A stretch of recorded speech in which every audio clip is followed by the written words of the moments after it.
सुबह सुबह का समय है, 5:30-6 बजे होंगे और मंगला आरती के लिए जैसे ही कपाट खुले हैं, मीराबाई आज पहली बार प्रश्न चिन्ह के साथ द्वारिकाधीश को देख रही हैं और मन में बस ये पूछ रही हैं कि मैं हार चुकी हूं, मैं थक चुकी हूं, अब मुझसे और नहीं हो रहा है नाथ। और तब मीराबाई ने अंतिम पद गाया अपने जीवन में। क्या कह रहे हैं? साजन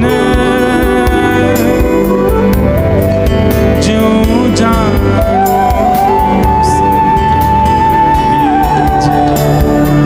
साजन ज्यों जानो।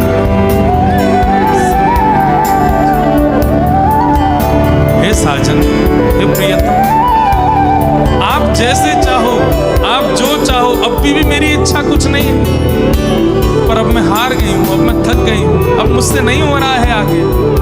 अब तो मेरी सुध ले लीजिए, अब तो मेरी ओर एक बार निहार लीजिए। साजन ज्यों जानो सुध साजन।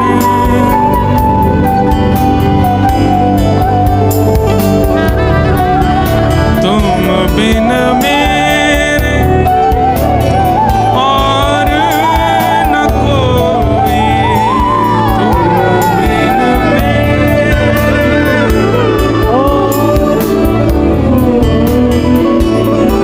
तुम बिन मेरे और न कोई, तुम बिन मेरे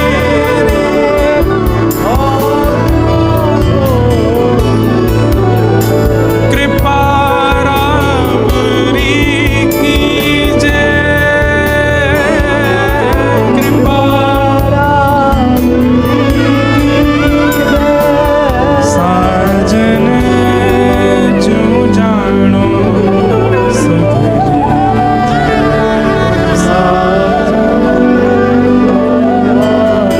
मेरा है कौन? मेरे दादाजी थे, मुझसे बहुत प्रेम करते थे, आपने बाल अवस्था में उनको मुझसे दूर कर दिया। एक से विवाह हुआ, अच्छा मित्र मिला जिसके संरक्षण में मैं भजन करती थी, उसको आपने मुझसे दूर कर दिया।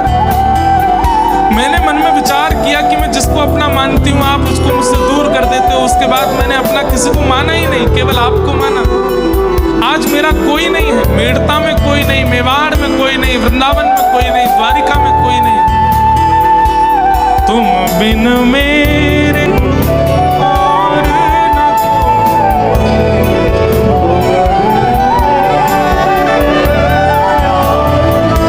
मेरा और कोई नहीं है ना।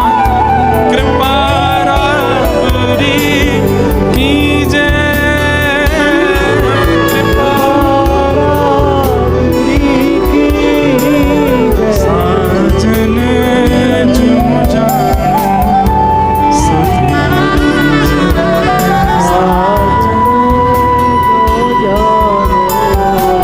आज तक मैंने आपको अपनी स्थिति नहीं बताई है। आज तक मैं कैसे रहती हूँ, कैसे सोती हूँ, क्या खाती हूँ, क्या करती हूँ, कुछ नहीं बताया। आज पहली बार बता रही हूँ मेरी स्थिति क्या है। दिवस न भूख, रैन नहीं निद्रा, दिवस न भूख,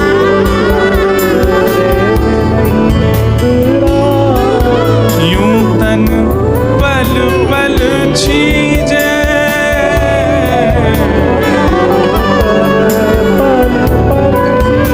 मुझे नींद नहीं आती है, मुझे भोजन की भूख नहीं लगती, लेकिन मैं सोती इसलिए हूँ, सोऊंगी तो शरीर स्वस्थ रहेगा। क्या पता कल आप मुझे मिल जाओ, इसके लिए मेरा स्वस्थ होना जरूरी है। मुझे भूख नहीं लगती, लेकिन अल्प आहार इसलिए पाती हूँ क्योंकि आहार से स्वस्थ जीवित रहेगा।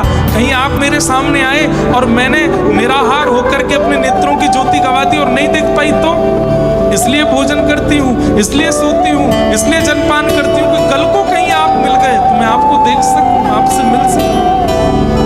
बाकी मेरे शरीर को ना निद्रा है, ना भूख है, ना प्यास है, कुछ भी नहीं। सब कुछ करती केवल इसलिए हूँ क्योंकि आपसे मिलना है मुझे। दिवस न भूलो, ऋण नहीं निद्रा,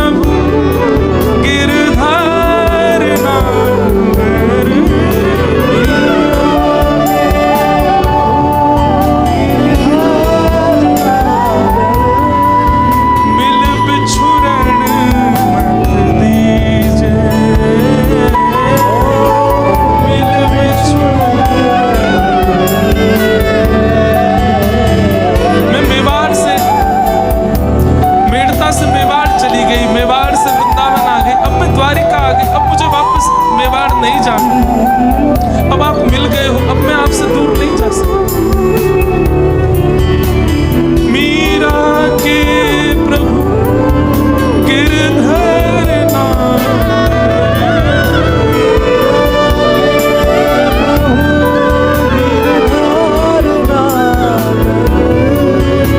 मिल बिछुरन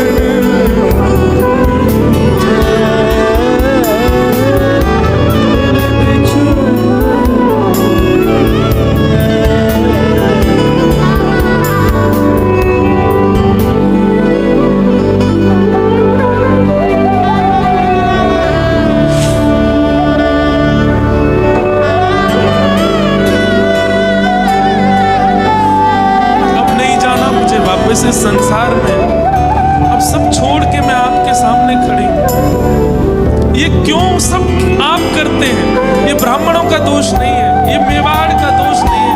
आप क्यों इतने निष्ठुर हैं मेरे लिए? मैंने कहाँ कोई कमी छोड़ी है आपसे प्रेम करने में, अपना भाव प्रस्तुत करने में? क्यों मेरी इतनी परीक्षा लेते हैं?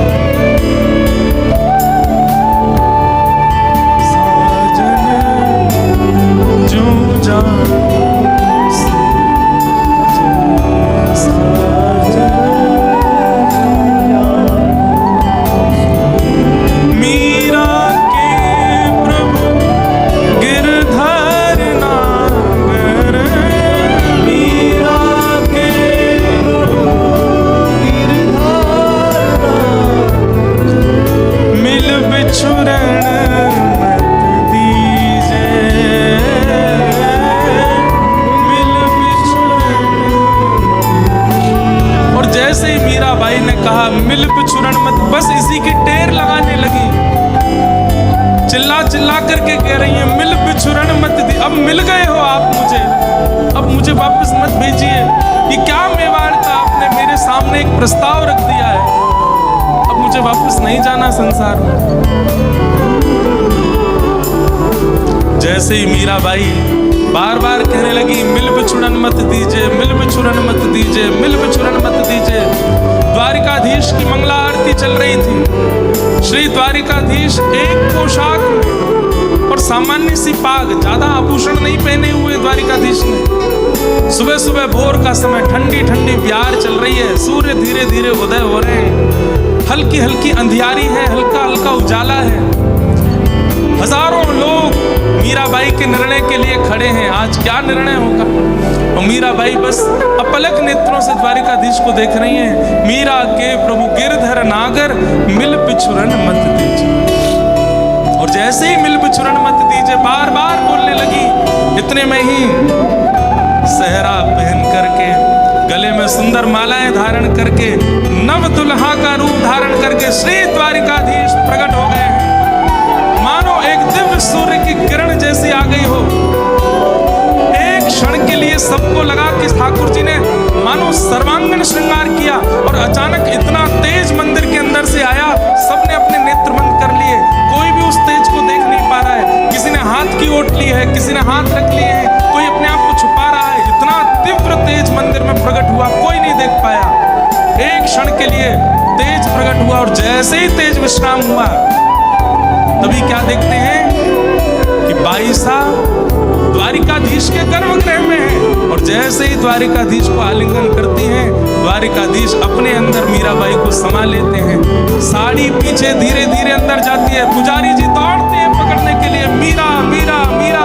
और जैसे पकड़ते हैं, केवल एक छोड़ मीराबाई का हाथ में रह जाता है, और मीराबाई द्वारिकाधीश में विलीन हो जाती है। बोलो द्वारिकाधीश। आज भी मीराबाई का वो इतना छोड़ द्वारिकाधीश के श्री अंग से बाहर है।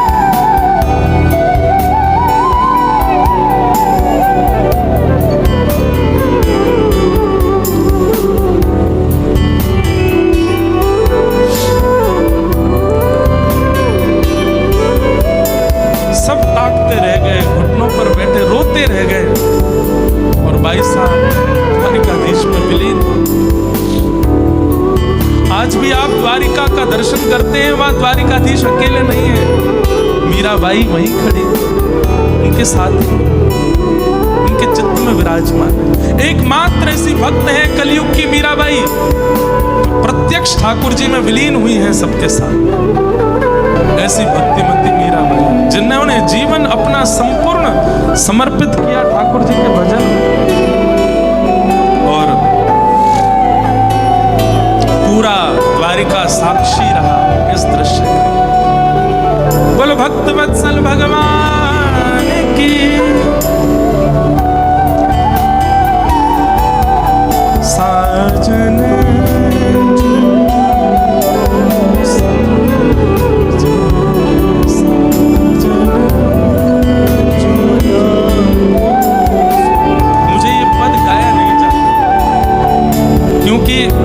मीराबाई के आराध्य भी गिरधर लाल है और यहाँ भी सेवा में गिरधर लाल विराजमान है।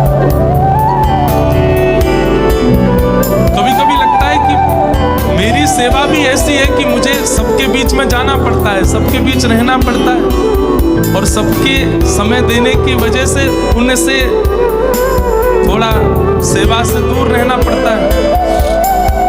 मन में भाव आता है अब आप मिल भी गए हैं पर मिलते भी नहीं, हो भी गए हैं मेरे, लेकिन सेवा ऐसी है कि रहना पड़ता है दूर। मीराबाई भी तो इसी असमंजस में है कि सेवा भी चाहती है, वो तो नहीं चाहती कि मेवाड़ में भुखमरी हो, पर मिल गए हैं, मैं कैसे वापस संसार में जाऊं। लेकिन आज द्वारिकाधीश प्रकट हो गए और पता है द्वारिकाधीश कभी भी मीराबाई के सामने सामान्य रूप में आए ही नहीं, हमेशा दुल्हा बन करके ही आए, सहरा पहन करके आए। जब मीराबाई को लेने के लिए आए उस समय भी द्वारिकाधीश सहरा पहन करके आए, जबकि मंगला में किसी भी मंदिर में ठाकुर जी श्रृंगार नहीं धारण करते, लेकिन द्वारिकाधीश आज पूर्ण श्रृंगार करके आए और दुल्हा बन करके मीराबाई को अपने साथ लेकर। ऐसे भक्तिमती मीराबाई को हम बारंबार प्रणाम करते हैं, बारंबार उनको वंदन करते हैं और बस यही प्रार्थना करते हैं मीराबाई ऐसे ही हमारे चित्त में प्रेम प्रकट करें। जब मीराबाई प्रवेश कर गई द्वारिकाधीश में, द्वारिका के लोग उच्च स्वर में एक भाव गाने लगे। नृत्य नूपुर बांध के गावत ले करता, नृत्य नूपुर बांध के गावत ले करता, देखत ही हरि में मिली तृण समगनी संसार, देखत ही हरि में मिली तृण समगनी संसार। मीरा को निज नील किए नागर नंद किशोर, मीरा को निज लीन किए नागर नंद किशोर, जग प्रतीत हितनाथ मुख रयो चूनरी छोर। पूरे विश्व को पता लगे कि मीरा कहाँ है, इसलिए थोड़ी सी चुनरी का वह हिस्सा ठाकुर जी के बाहर ही रह गया। जग प्रतीत हितनाथ मुख रयो चूनरी छोर। ऐसे हमारे द्वारिकाधीश बाईसा को अपने में विलीन कर